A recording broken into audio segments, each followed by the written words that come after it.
जय हिंद जय भारत। कैसे हैं? तो आइए मैं फिर आप लोगों के सामने एक नया वीडियो लेके आया हूँ। मैंने आप लोगों को टेंस के बारे में बताया था, प्रेजेंट टेंस था, पास्ट टेंस था, ठीक है। पास्ट में हम लोग पास्ट कंटिन्यूअस तक पहुंच चुके थे, ठीक है ना। और तीसरा टेंस जो शुरू होगा मेरा आज का पास्ट परफेक्ट टेंस होगा। बताते हैं क्या होता है ये, देखिए ध्यान से यहाँ पे। इसका नाम होता है पास्ट परफेक्ट टेंस, ठीक है। इसकी पहचान होती है हिंदी क्रिया के अंत में चुका था, चुकी थी, चुके थे। क्या बोला मैंने? हिंदी क्रिया के अंत में चुका था, चुकी थी, चुके थे या आ था, ए थे, ई थी इत्यादि अगर आए तो इस टेंस को हम लोग कहते हैं पास्ट परफेक्ट टेंस होता है। मतलब क्या? यानी बीते हुए समय में, यानी बीते हुए समय में जो काम है बिल्कुल पूरा हो चुका था। बीते हुए समय में काम बिल्कुल पूरा हो चुका था, बिल्कुल काम बाकी नहीं था, उसका रिजल्ट भी आ चुका था, ठीक है। तो इस प्रकार के काम को हम लोग कहते हैं पास्ट परफेक्ट टेंस कहते हैं हम लोग। तो देखिए इसका बनाने का रूल क्या होता है? Subject plus head plus V3 plus object होता है। मैंने बताया था आपको वर्ब इंग्लिश में 5 प्रकार के होते हैं, जिसे V1 V2 V3 V4 V5 के नाम से जानते हैं। क्या होता है verb? V1 V2 V3 V4 V5 के नाम से हम लोग जानते हैं। मैं बता दूं आप लोगों को, जैसे जाना का जी गो होता है, इसका V3 गॉन होता है। लिखने का जी राइट होता है, इसका V3 रिटर्न होता है। बोलना का कहना का से होगा, इसका V3 सेड होगा। व्याख्या करने का एक्सप्लेन होगा, इसका V3 एक्सप्लेन्ड होगा। इस एक्सप्लेन में ईडी लगाकर V3 ईडी एक्सप्लेन में ईडी लगाकर V3 बना देते हैं, एक्सप्लेन्ड हो जाता है। वैसे रिकॉग्नाइज का मतलब पहचानना होगा और इसमें डी लगा दोगे बन जाएगा रिकॉग्नाइज्ड। इस प्रकार वर्ब का तीसरा फॉर्म हो जाता है। मैंने बताया था पहले आपको वर्ब के पांचों फॉर्म आपको याद करना होगा, V1 V2 V3 V4 V5। इसी 5 फॉर्म पर हमारा पूरा टेंस, वॉइस, पूरा ग्रामर बिल्कुल टिका हुआ है। तो देखिए मैं गया था। अगर सेंटेंस को आपको बनाना है तो क्या करना पड़ेगा? सबसे पहले उसका वर्ब पकड़ लो, उसके बाद उसका सब्जेक्ट पकड़ लो। वर्ब मतलब काम, काम मतलब क्रिया। जो कुछ भी काम अगर होता है उसमें वो काम कहेंगे। यहाँ पे देख लीजिए आप लोग, गया था, जाना काम है, जाना का रूप होता है जाना, जाता है, जाती है, जा रहा था, जा रहा है, जाएगा, गया था, ठीक है, ये सब होते हैं। तो गया था ये वर्ब हो जाएगा, मैंने इंडिकेट कर दिया वर्ब से। ये जो काम करने वाला जो होता है उसे हम लोग सब्जेक्ट कहते हैं। ये जो काम करने वाला जो होता है उसे सब्जेक्ट कहते हैं।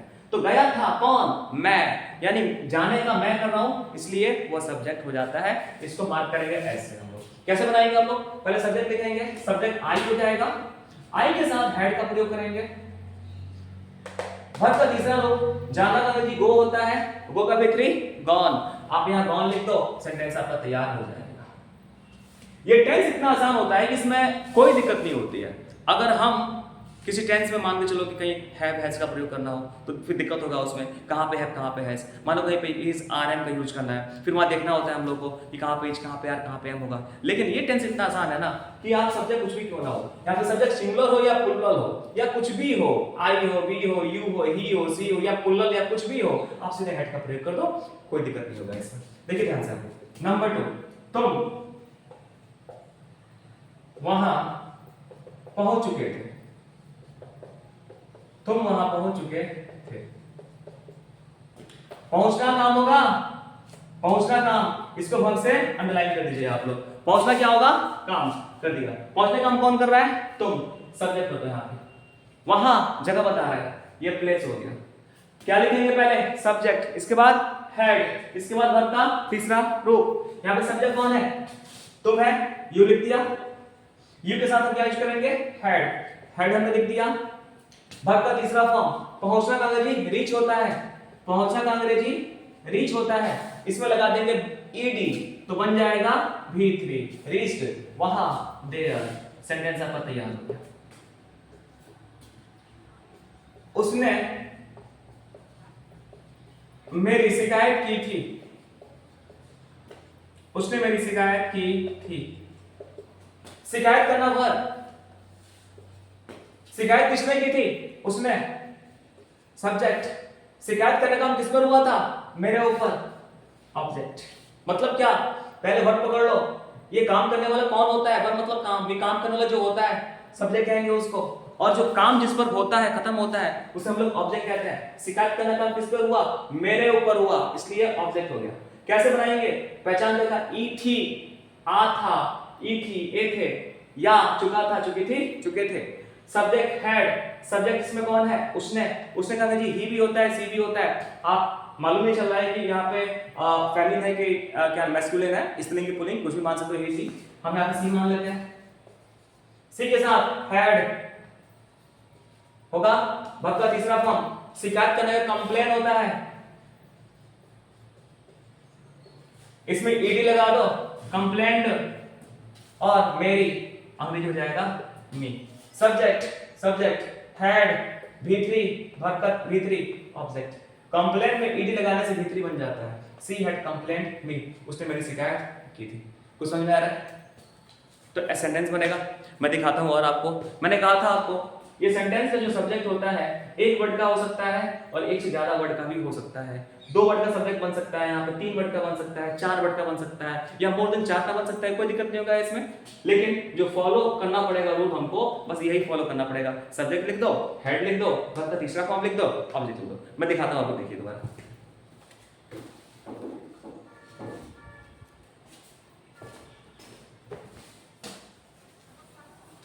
इंग्लिश सीखने में कोई दिक्कत नहीं है। सबसे पहले मैं बताया था आपको कि सब्जेक्ट की पहचान करें आप लोग, वर्ब की पहचान करें आप लोग, वो देख ले किस टेंस में जा रहा है, पहचान से मालूम चल जाएगा। और फिर जैसे आप यूज करेंगे तो उस टेंस का प्रयोग करके सेंटेंस को बना सकते हैं।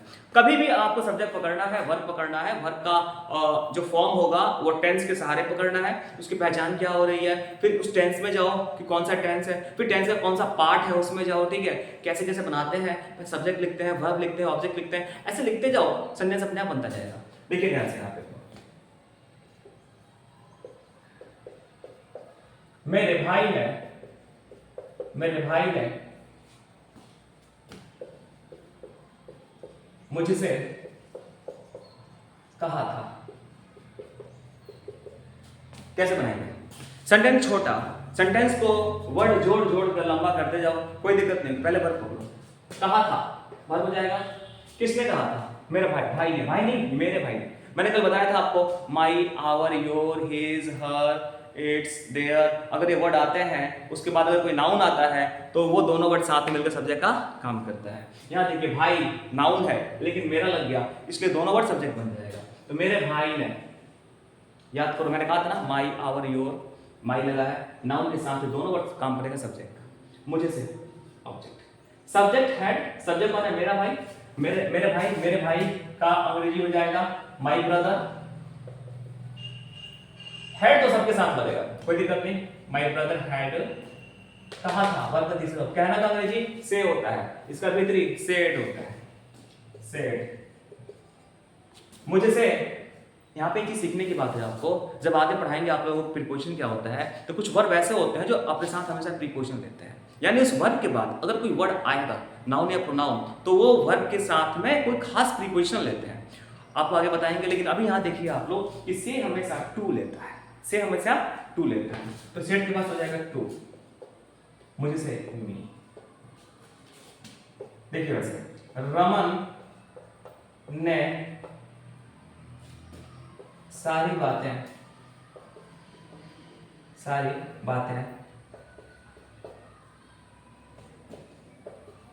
मेरी मां से बता दी थी, बता या कह दी थी। सेंटेंस लंबा कर दिया है हमने, घबराने की जरूरत नहीं है। वर्ब पकड़ लो, कह देना। किसने कहा था? यहाँ पे देखो रमन ने कहा था, रमन ने कहा था, सब्जेक्ट हो जाएगा सारी बातें, ऑब्जेक्ट मेरी मां से, ये भी ऑब्जेक्ट होगा। कि सेंटेंस में डबल ऑब्जेक्ट भी हो सकते हैं, हम बताएंगे आगे चल के। ऑब्जेक्ट दो तरह के होते हैं, एक को कहते हैं डायरेक्ट ऑब्जेक्ट, दूसरे को कहते हैं इनडायरेक्ट ऑब्जेक्ट। तो यहाँ पे देखिए सारी बातें मेरी मां से, पहले क्या लिखेंगे हम लोग? सब्जेक्ट लिखेंगे। इसमें सब्जेक्ट कौन है? रमन, रमन लिख दो आप यहाँ पे। रमन चाहे कोई भी सब्जेक्ट होगा, सबके साथ हेड। वर्ब का तीसरा फॉर्म कहना, कहना का अंग्रेजी से का V3 सेड, कहना का अंग्रेजी सेड। मैंने क्या कहा था? अगर से के बाद कोई वर्ड आता है, ऑब्जेक्ट आता है, तो हमेशा टू लेता है, सेड टू मेरी मां से, सेड टू माय मदर, सारी बातें, ऑल मैटर्स। क्या देखा आप लोगों ने? सेंटेंस तैयार हो गया, सब्जेक्ट है, हेड लगा दो, वर्ब का तीसरा फॉर्म ले लो, ऑब्जेक्ट लिखो, सेंटेंस ठीक है। नेक्स्ट देखिए आप लोग, कुछ बच्चे कुछ बच्चों ने प्रधानाध्यापक से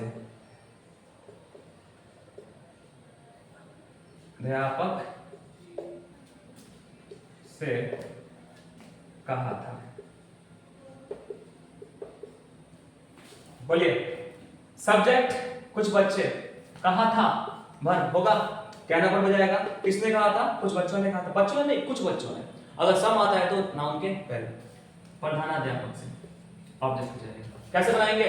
सब्जेक्ट लिख देंगे आप लोग, कुछ बच्चों का अंग्रेजी सम चिल्ड्रन, हेड का प्रयोग करेंगे, हेड कहा था V3, कहना था से का V3 सेड हो जाएगा।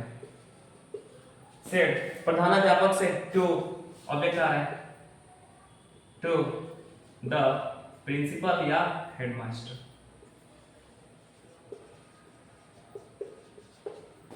क्या देखा आप लोगों ने? Have you class? क्या कहा मैंने आपको? सबसे पहले सेंटेंस में आपको वर्ब पकड़ना है, उसके बाद सब्जेक्ट पकड़ना है। जब आप वर्ब पकड़ लेंगे तो ये वर्ब करने वाला कौन होता है? जो होता है वो सब्जेक्ट होता है। ये काम किसके ऊपर होता है? वो ऑब्जेक्ट होता है। सब्जेक्ट लिख दो, टेंस के अनुसार हेल्पिंग वर्ब दे दो, मेन वर्ब का जो फॉर्म है वो दे दो, V1 से लेकर V5 तक बता देगा आपको, और लास्ट में ऑब्जेक्ट लिख दो, सेंटेंस हमारा तैयार हो जाता है। किसी को दिक्कत? कोई दिक्कत नहीं। आगे देखिए, बता रहे थे आपको। कभी कभी क्या होता है कि इस हम लोग टेंस का प्रयोग हम लोग दो सेंटेंस को जोड़कर करते हैं। हम लोग क्या करते हैं? इस टेंस का प्रयोग हम लोग दो सेंटेंस को जोड़कर करते हैं। देखिए ध्यान से आप लोग,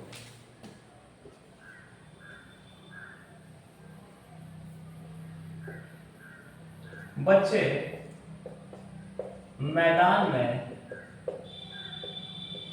बैठे हुए थे,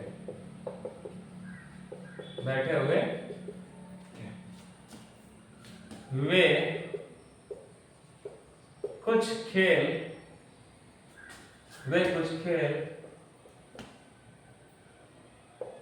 की तैयारी कर रहे थे,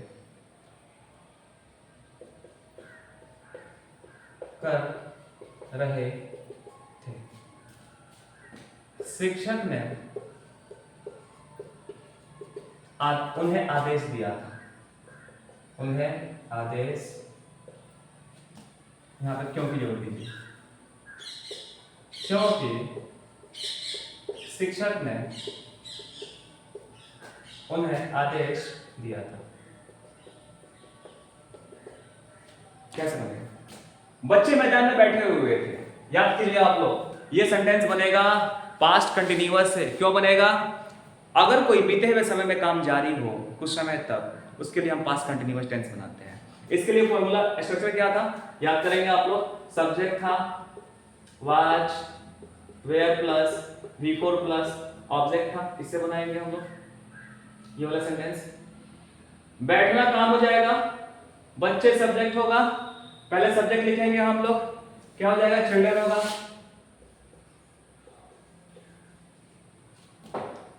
सब्जेक्ट वाज वेयर, चूंकि काम जारी है तो सब्जेक्ट सिंगुलर तो वाज, प्लुरल होगा तो वेयर का प्रयोग करेंगे। चिल्ड्रन प्लुरल है, ये चाइल्ड होता है, और चाइल्ड का प्लुरल चिल्ड्रन होता है। ध्यान से देखिएगा आप लोग, चाइल्ड सिंगुलर है, चाइल्ड का प्लुरल चिल्ड्रन होता है। वैसे ही MAN मैन का प्लुरल मैन होता है, ओमैन का प्लुरल ओमेन होता है, फुट होता है, फुट का प्लुरल फीट होता है। ऐसे बहुत सारे नाउन मिलेंगे जो आपको बताएंगे हम। ये बच्चा का बच्चे, ये पैर का पैर, औरत, व्यक्ति, आदमी या आदमी, ठीक है। चिल्ड्रन का प्लुरल चिल्ड्रन हो गया, तो सब्जेक्ट प्लुरल वेयर का प्रयोग करेंगे। बैठना का देखिए सीट होता है, V4 चाहिए, सिटिंग कर देंगे, V4 आई मिला, सिटिंग V4 बन जाता है। मैदान में, इन द फील्ड, वे कुछ खेल की तैयारी कर रहे थे। तैयारी करना वर्ब, कौन? वे सब्जेक्ट, कुछ खेल की ऑब्जेक्ट। दे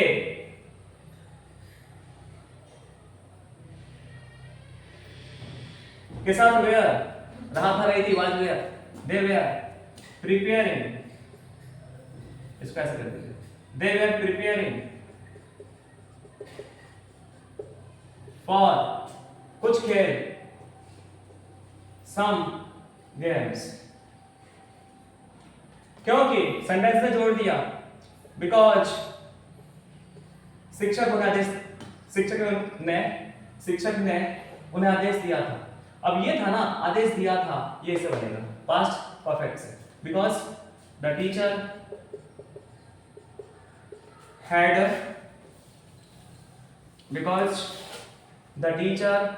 हैड यहां देखेंगे V3, आदेश देने का ऑर्डर होता है, इसमें V2 ED लगा दो, V3 बन जाएगा, because the teacher had ordered उन्हें देन सेंटेंस दिया। किसको दिक्कत? दोबारा देखिए, बच्चे मैदान में बैठे हुए थे, ये सेंटेंस जो है पास्ट कंटीन्यूअस में जाएगा। पास्ट कंटीन्यूअस का जो स्ट्रक्चर होता है, subject was were before plus object होता है। ये सेंटेंस मैंने इससे बनाया, ठीक है। बच्चे सब्जेक्ट है, चिल्ड्रन वेयर का यूज किया, बैठना का सीट होता है, बिफोर चाहिए, सीट पर आईएनजी लगा देंगे तो बिफोर हो जाएगा। मैदान में, इन द फील्ड, वे कुछ खेल की तैयारी कर रहे थे, रहे थे, ये भी इससे बनेगा। They were preparing for some games, क्योंकि कंजंक्शन होता है, सेंटेंस को जोड़ देता है। बिकॉज हो गया, शिक्षक ने उन्हें आदेश दिया था, आ था, ए थी, ए थे, ये इससे बनेगा। सब्जेक्ट हैड V3, तो यहाँ पे शिक्षक सब्जेक्ट है, because the teacher had they दिया, V3 आदेश देने का ऑर्डर होता है, इसमें ED लगा के V3 कर देंगे, ऑर्डर, और ऑब्जेक्ट है यहाँ पे उन्हें है, तो दे हो जाएगा। इस प्रकार सेंटेंस बड़े बड़े हम लोग बना लेते हैं और कोई दिक्कत हमको नहीं होती है। हम आशा करते हैं कि आपको समझ में आ जाएगा। कुछ और देखिए सेंटेंस, किसी ने उसे धमकी दी थी।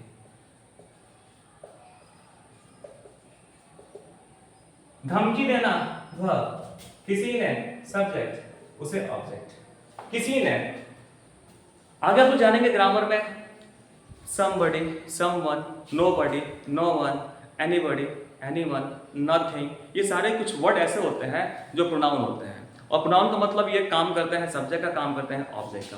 तो किसी ने का हम यहाँ पे लिख देंगे somebody या someone, किसी ने कहा someone होता है। धमकी देना का क्या होता है? थ्रेटन होता है, थ्रेटन। ED लगा देंगे, हाँ एक चीज और, आ था, ए थी, इसे बनेगा ना, सब्जेक्ट है, सब्जेक्ट हो गया, हेड का यूज करेंगे यहाँ पे। V3 चाहिए, धमकी देना का थ्रेटन होगा, ED लगा देंगे, V3 हो जाएगा। थ्रेटन मतलब धमकी देना, ED लगा देंगे, V3 बन गया। ऑब्जेक्ट है, इसमें उसे है, हाँ, सेंटेंस हमारा तैयार हो गया। Someone had threatened her, इस प्रकार सेंटेंस हमारा फॉर्म कर जाता है। आपका स्ट्रक्चर देखना है, सेंटेंस को पहचानना है पहचान से, और इस स्ट्रक्चर के हिसाब से subject, helping verb, main verb, object लिख देना है, सेंटेंस आपका फॉर्म कर जाता है। हम आशा करते हैं आपको समझ में आया हो। उतारिए इसको आप लोग।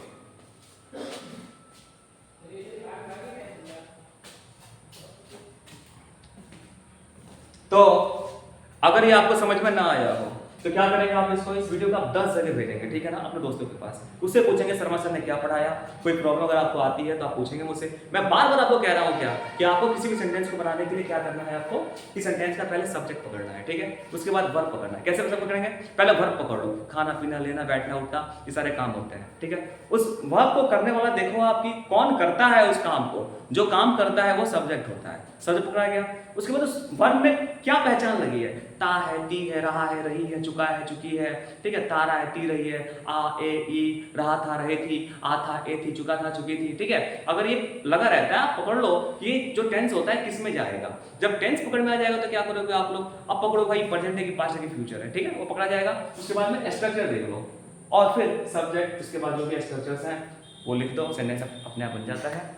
तो आज के लिए इतना ही, धन्यवाद। मैं आशा करता हूँ आपको समझ में आया होगा। कोई दिक्कत अगर आपको हो तो आप मुझे कमेंट करेंगे, मैं आपके प्रॉब्लम को सॉल्व करूँगा। I will assure you that I will improve your any mistakes, any problems. Thank you, that's all.